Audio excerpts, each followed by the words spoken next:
Saya akan menjelaskan kelanjutan dari perilaku individu yang sebelumnya, yaitu pada minggu kemarin kita sudah membahas tentang locus of control.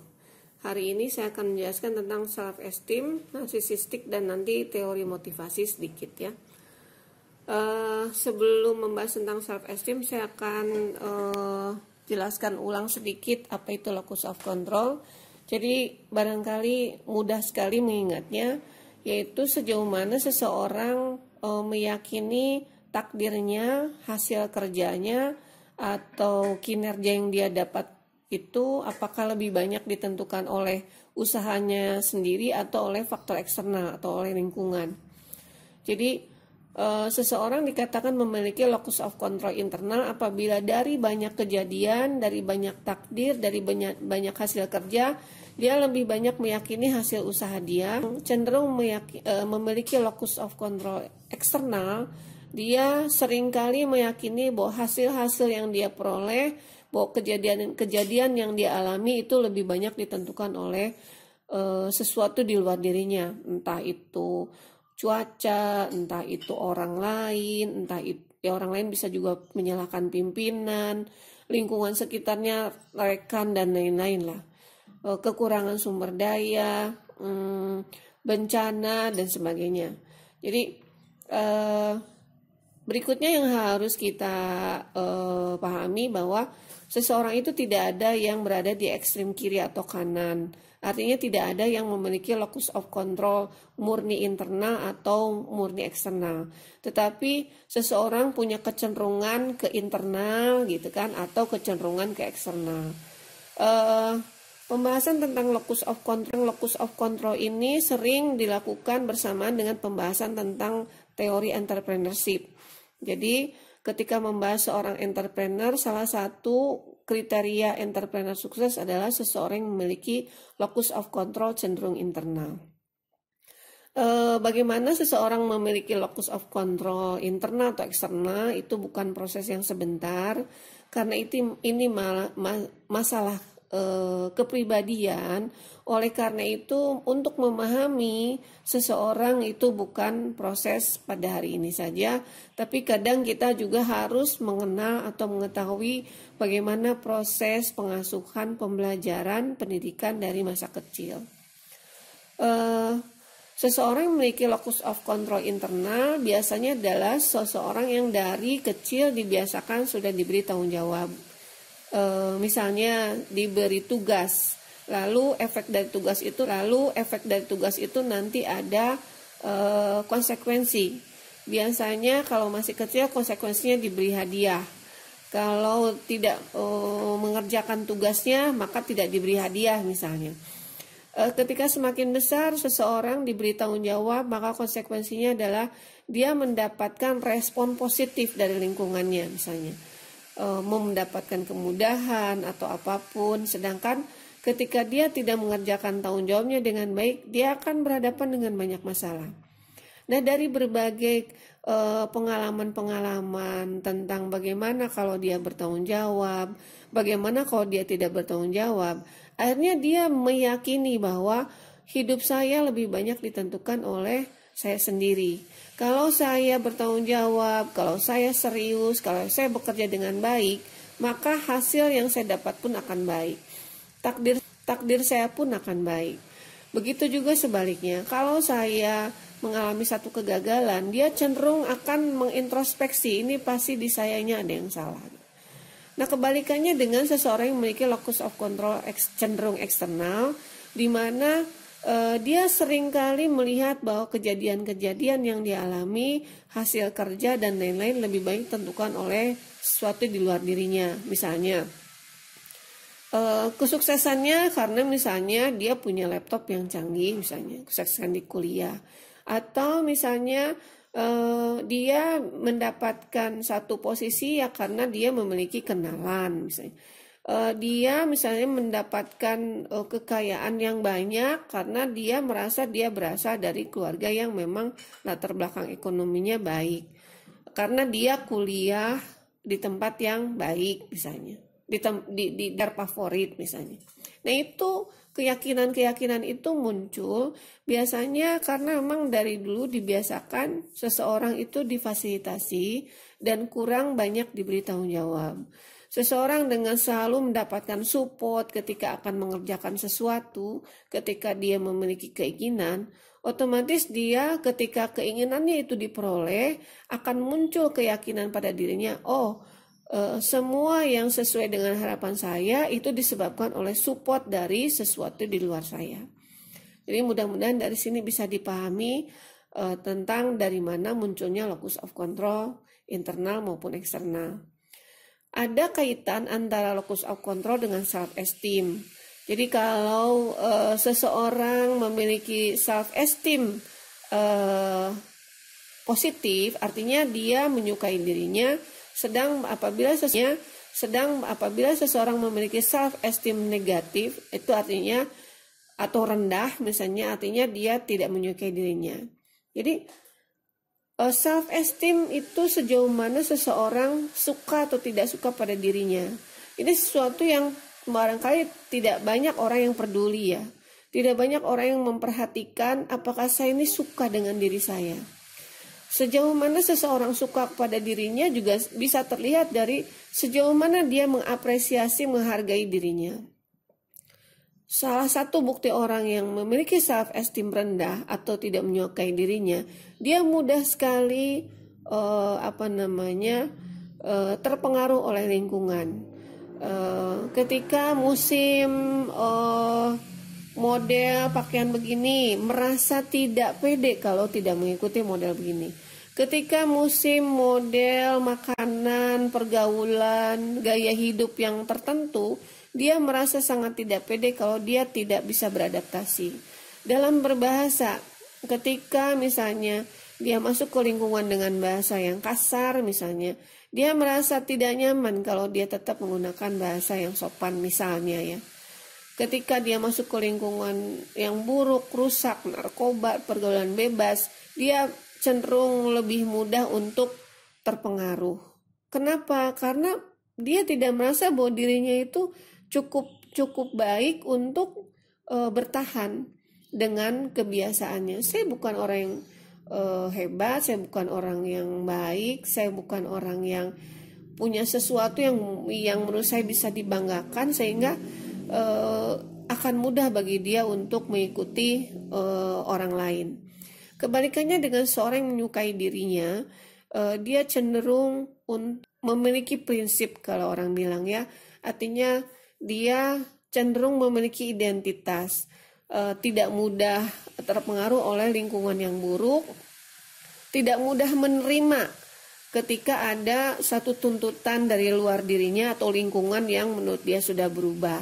Ada proses dulu bagi dia untuk tidak mudah merasa bahwa dia bangga kepada dirinya sehingga tidak mudah untuk berubah. Nah, konsep self-esteem ini tentu saja tidak bisa terlepas dari locus of control. Artinya seseorang yang biasa diberi tanggung jawab dari kecil, seseorang yang terbiasa meyakini bahwa aku tuh sukses atau enggak tuh gimana aku sebetulnya gitu ya, itu akan memunculkan juga rasa self-esteem yang tinggi, atau memunculkan satu self-esteem di mana dia menyukai dirinya.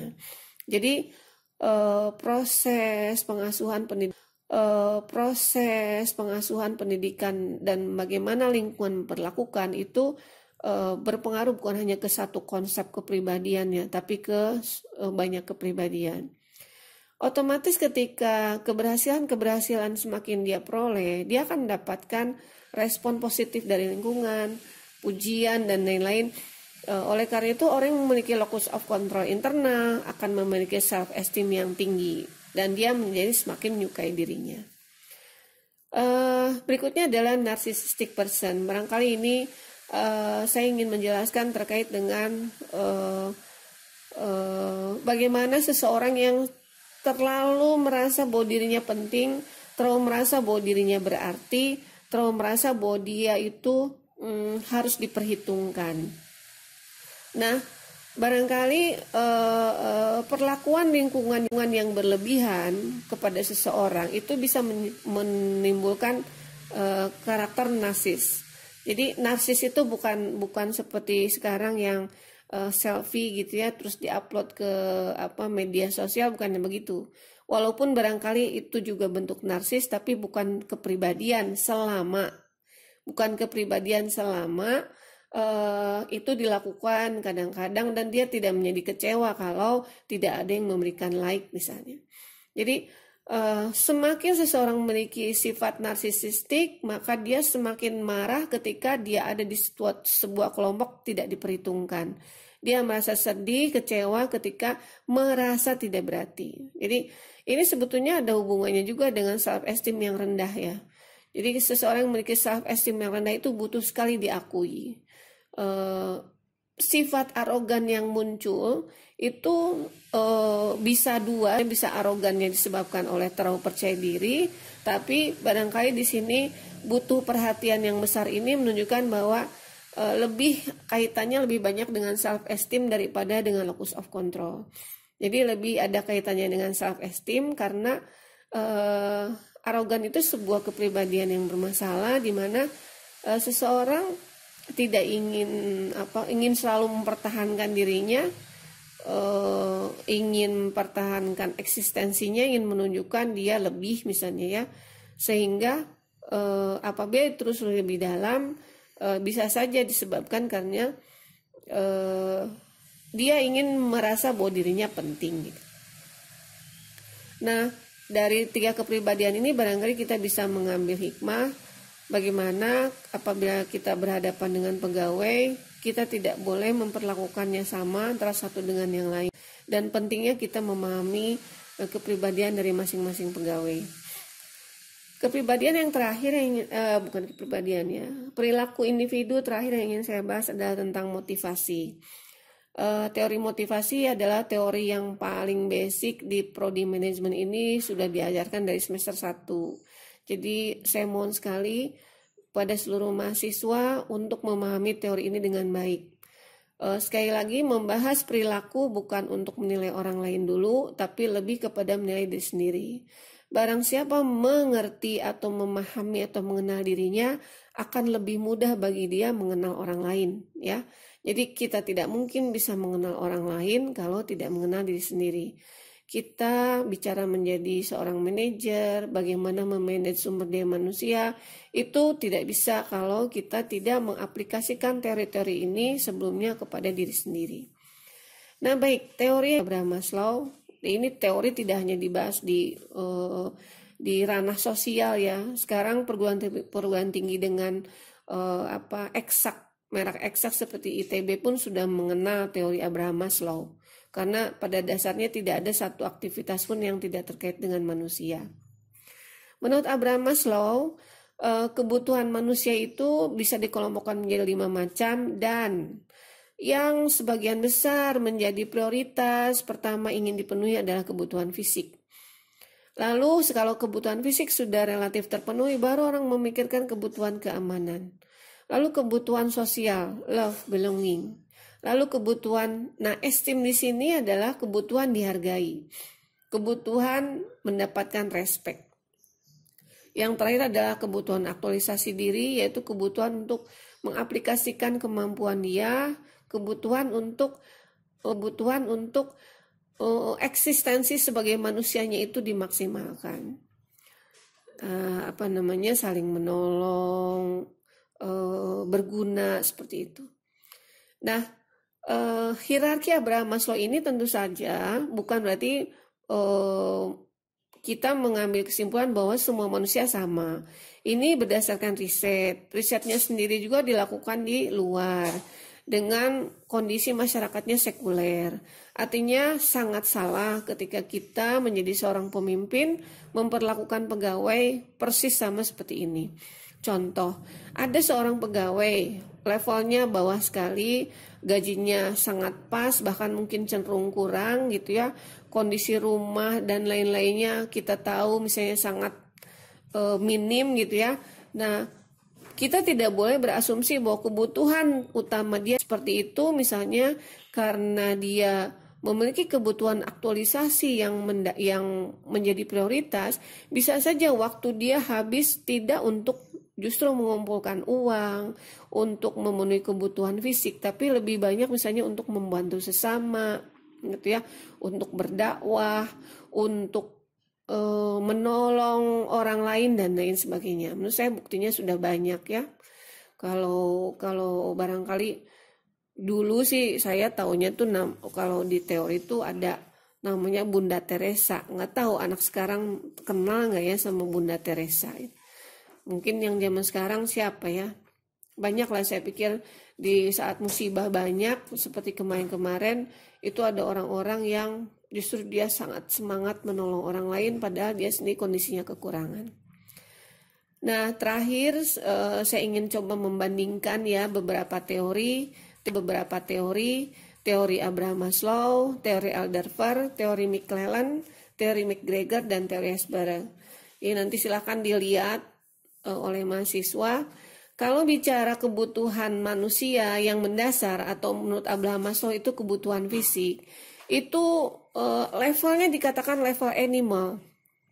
Artinya kalau seorang manusia baru hidupnya untuk memuaskan kebutuhan fisik saja gitu ya, dia sama saja sebetulnya dengan binatang gitu ya. Jadi sekedar mempertahankan keberadaannya, power di sini juga mempertahankan keberadaannya gitu ya. Jadi kita tidak boleh hanya berada di sini. Artinya manusia itu pasti dimiliki kebutuhan lain ya, kebutuhan keamanan gitu ya. Ini sudah menunjukkan sebagai pribadi manusia. Naik ke kebutuhan love atau sosial dan esteem di sini menunjukkan manusia sebagai makhluk sosial. Di Alderfer namanya relatedness, di sini McClellan namanya evaluation. Nah, ketika seseorang sudah sempurna menjadi seorang manusia dengan sifat kemanusiaannya, artinya seseorang yang dia lengkap sebagai kebutuhan dasarnya sebagai manusia pribadi dan sebagai makhluk sosial, dia memiliki kebutuhan aktualisasi atau pertumbuhan atau achievement. Jadi bekerja semaksimal mungkin, berguna, berprestasi, bukan untuk mencari jabatan, tapi sebagai manusia saya tidak bisa kalau tidak berguna. Nah, itu adalah prinsip yang atau kebutuhan yang dimiliki oleh seseorang manusia yang sesungguhnya. Barangkali itu saja dulu yang ingin saya jelaskan. Assalamualaikum warahmatullahi wabarakatuh.